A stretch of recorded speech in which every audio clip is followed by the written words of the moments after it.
আসসালামু আলাইকুম এভরিওয়ান, কি অবস্থা সবার? কেমন আছেন সবাই? সকাল সকাল উঠে কবুতরকে খাবার দিলাম। দেখেন আমার কবুতরের ফার্ম, এরকম ফার্ম কার কার আছে তো কমেন্ট সেকশনে সবাই বলবেন। এটা আমার শখের কবুতর।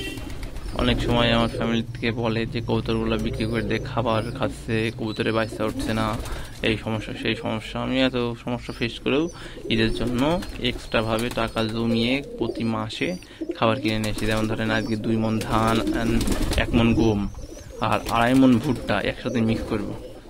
এইটা আপনার হচ্ছে নভেম্বর ডিসেম্বর পর্যন্ত হয়ে যাবে। আমি এইভাবে একবারে খাবার কিনে মিক্স করি। খাবারের মধ্যে থাকে ধান, গম, ভুট্টা, সরিষা আর মিক্সার খাবার পাওয়া যায় কিনতে দোকানে। ওইগুলা দিয়ে অ্যাড করি একসাথে, 7-8 রকমের মিক্স থাকে। মানে মিক্সারের পরিমাণ বিভিন্ন রকম হয়ে থাকে আর কি। তো আপনারা কি কি খাবার খাওয়ান কমেন্ট সেকশনে অবশ্যই জানাতে ভুলবেন না। সবাই সুস্থ থাকবেন, ভালো থাকবেন। আজকের ভিডিওটা এই পর্যন্তই। আল্লাহ হাফেজ।